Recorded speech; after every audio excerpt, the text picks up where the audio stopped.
Hello, this is George Hutton. You are listening to the Mind Persuasion Podcast. Today we continue our study of money brain. For more information, please visit mindpersuasion.com/money-brain.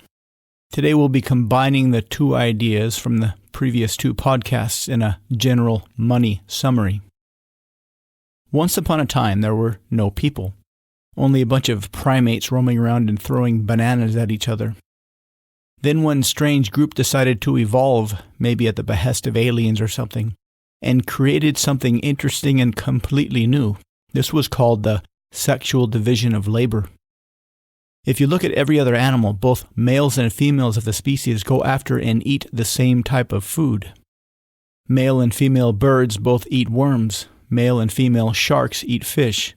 Male and female monkeys eat bananas. But for some strange reason, male and female humans, or maybe proto-humans, decided to split the workload. Men became hunters and females became gatherers. This meant a couple of things. One is that humans became, or perhaps we already were, omnivores. We could live on meat and fat if the hunting was good, or we could live on whatever stuff they could get from the ground or plants if the hunting wasn't so good. This also meant that humans could live in a whole bunch of different places. We spread out all over the world.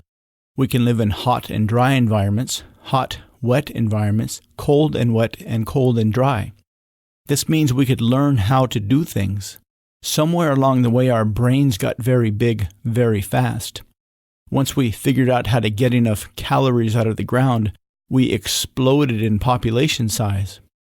This led to something called a division of labor.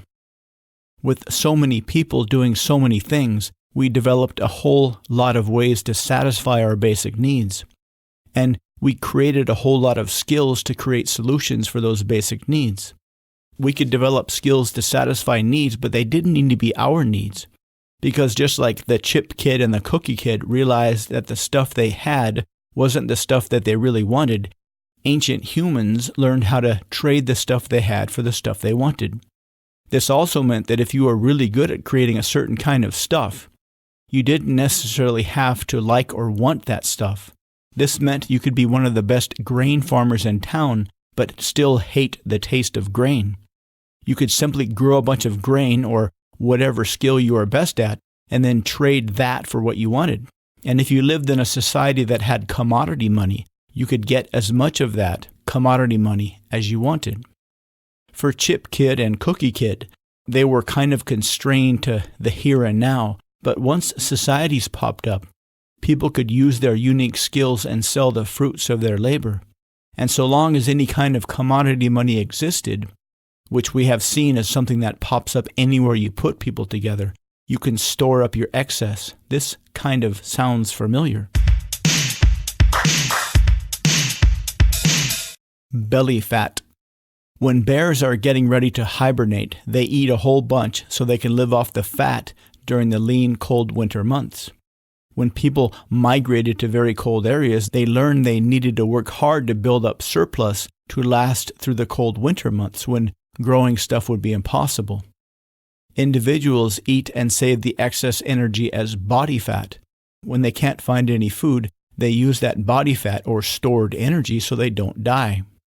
Bears and other animals do this on purpose, but all of us can store body fat. From an energy structural perspective, it is exactly the same. What is money but stored energy? We don't tend to think of it as that, but you do work to get money.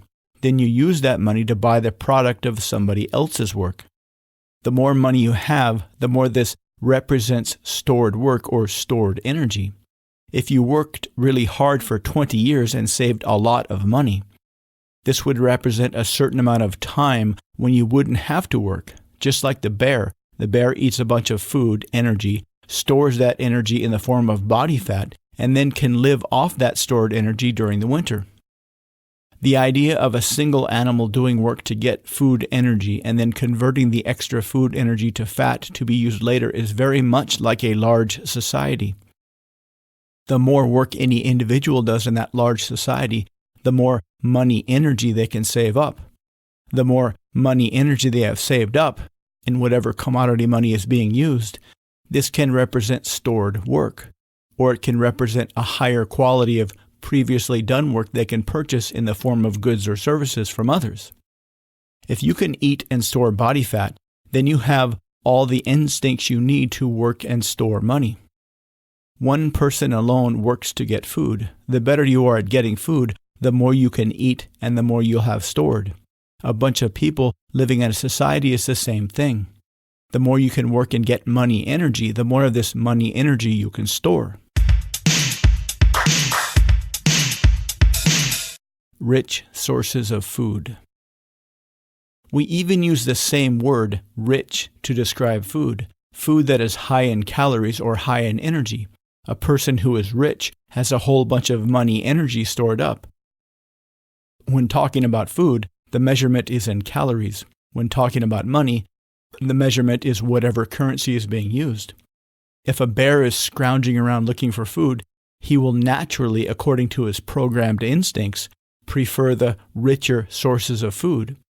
When we humans are scrounging around for work, we will prefer the richer sources of income, meaning all else equal, we'll prefer a higher pay than a lower pay, given the same working conditions.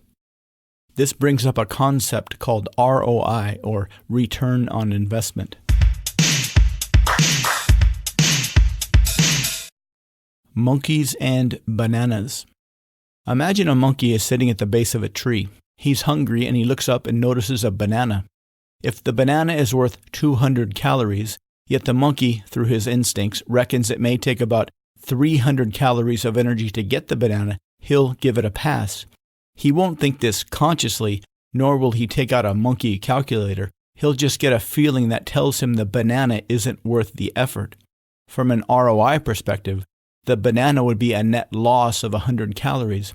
He'd spend 300 calories to get it, but he'd only get back 200 calories. That would be like spending $300 and only getting back $200. Not a wise investment.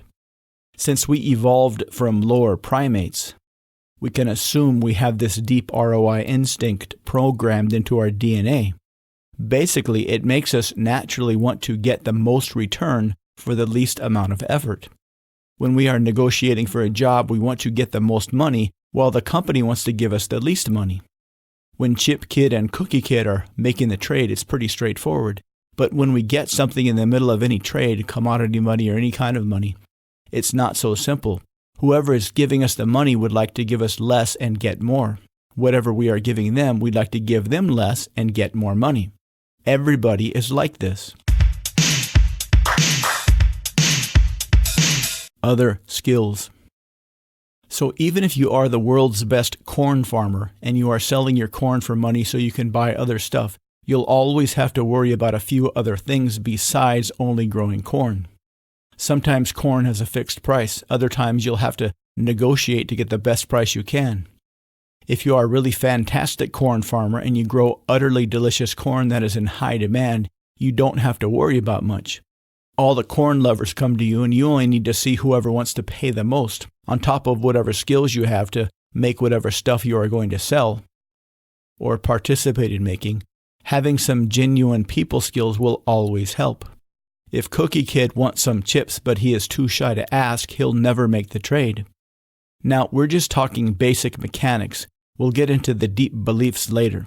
For now, our point is just to understand the basic mechanics of human nature and human money systems. I'm George Hutton. Thank you for listening to the Mind Persuasion Podcast. For more information, please visit mindpersuasion.com/money-brain. I look forward to speaking with you again soon.